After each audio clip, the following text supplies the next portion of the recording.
পাকা আম দিয়ে মজাদার একটি ডেজার্ট রেসিপি নিয়ে আপনাদের মাঝে হাজির হয়ে গেলাম। আম ফুরিয়ে যাওয়ার আগেই কিন্তু এই রেসিপিটি বানিয়ে একবার হলেও খেয়ে দেখবেন। আশা করি আপনাদের কাছে ভালো লাগবে।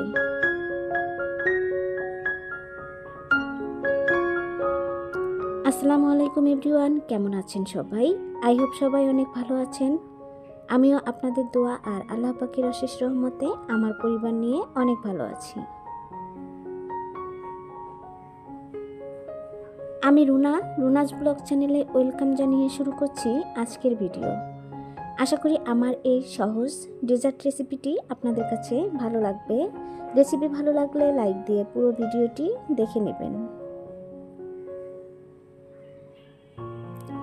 প্রথমে চুলায় একটা প্যান বসিয়ে এর মধ্যে দিয়ে দিলাম পরিমাণ মতো লিকুইড দুধ।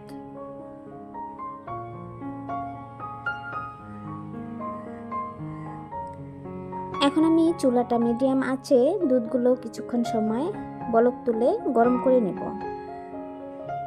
এটা কিন্তু অবশ্যই নেড়ে চেড়ে বলক তুলে তারপর নামিয়ে নিতে হবে। আর দুধটা আমি জাল দিয়ে অনেকটাই ঘন করে নেব। এই যে দেখুন কতটা ঘন হয়েছে, আর উপর দিয়ে কিন্তু একটা সর পড়েছে দুধের। আর আপনারা দেখে বুঝতে পারছেন কতটা ঘন হয়েছে। এখন আমি এটা নামিয়ে ঠান্ডা করে নেব। এরপর চুলায় আমি আবারও টপার বসিয়ে এর মধ্যে দিয়ে দিব পরিমাণ মতো পানি। পানিগুলো বলক চলে আসার পরে এর মধ্যে দিয়ে দিব হাফ কাপের মতো সাবুদানা।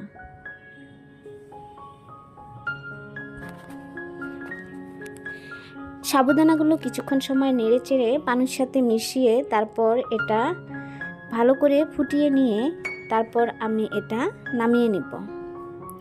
সাবুদানাগুলো অবশ্যই ভালো করে সিদ্ধ করে নিতে হবে একটু সময় নিয়ে। আমি কিন্তু সাবুদানাগুলো ফুটিয়ে নিয়ে তারপর ছেঁকনিতে ছেঁকে নামিয়ে নিয়েছি। আর এখন আমি 2টা পাকা আম নিয়েছি। আমগুলো খোসা ছাড়িয়ে এই যে দেখুন এইরকম কিউব করে কেটে নিয়েছি। অবশ্যই কিন্তু পাকা আম নেবেন। আর আমগুলো কিন্তু অনেকটাই মিষ্টি ছিল। এখন একটা ব্লেন্ডার জার নিয়েছি। এখন কেটে রাখা আমগুলো ব্লেন্ডার জারের মধ্যে নিয়ে নিব।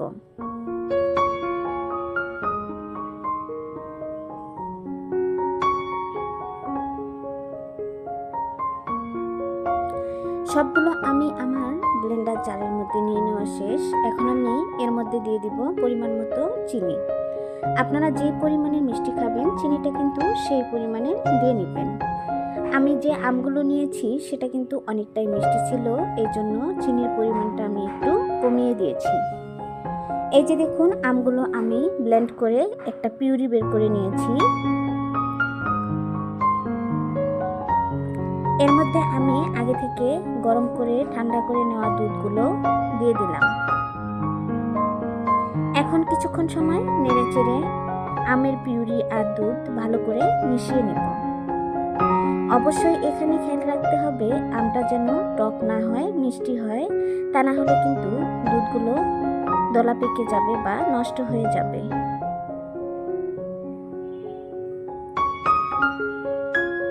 আমার ঘনত্বটা কেমন হয়েছে সেটা কিন্তু আশা করি দেখেই বুঝতে পারছেন।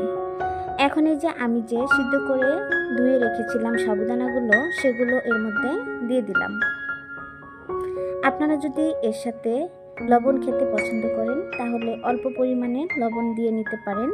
আমি কিন্তু এখানে লবণ দিইনি, লবণটা স্কিপ করেছি।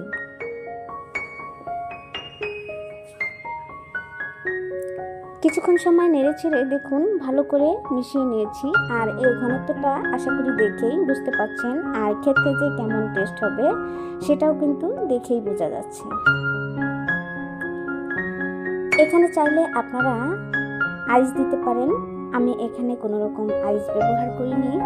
আমি এটা নর্মাল ফ্রিজে কিছুক্ষণ রেখে দিয়ে তারপর খাবো। আর এই ডেজার্টটা কিন্তু গরমের সময় খেতে অনেক ভালো লাগে। প্রচণ্ড রোদের সময় বাহির থেকে ক্লান্ত হয়ে এসে যদি এরকম এক গ্লাস ঠান্ডা ঠান্ডা ডেজার্ট খাওয়া যায় তাহলে কিন্তু মন প্রাণ কলিজা সব ঠান্ডা হয়ে যাবে। পাকা আম ফুরিয়ে যাওয়ার আগেই একদিন হলেও এই রেসিপিটি ট্রাই করবেন।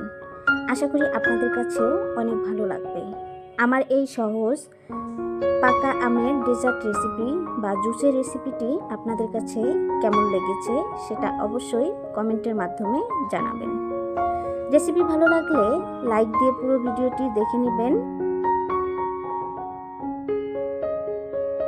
আর যারা আমার চ্যানেলে নতুন ভিজিট করেছেন, এখন পর্যন্ত ভিডিওটি দেখে আমার চ্যানেলটি সাবস্ক্রাইব করেন নাই, চাইলে কিন্তু ভালোবেসে চ্যানেলটি সাবস্ক্রাইব করে দিয়ে পাশে থাকা বেল আইকনটি অন করে রেখে দিতে পারেন।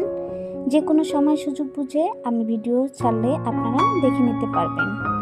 আর যারা অলরেডি এই কাজটি করে দিয়েছেন তাদেরকে অসংখ্য অসংখ্য ধন্যবাদ। ভিডিওটি আর বেশি বড় করব না, আজ এ পর্যন্ত। আবারও কথা হবে অন্য কোনো ভিডিওতে। এ পর্যন্ত ভালো থাকবেন, সুস্থ থাকবেন। আল্লাহ হাফেজ।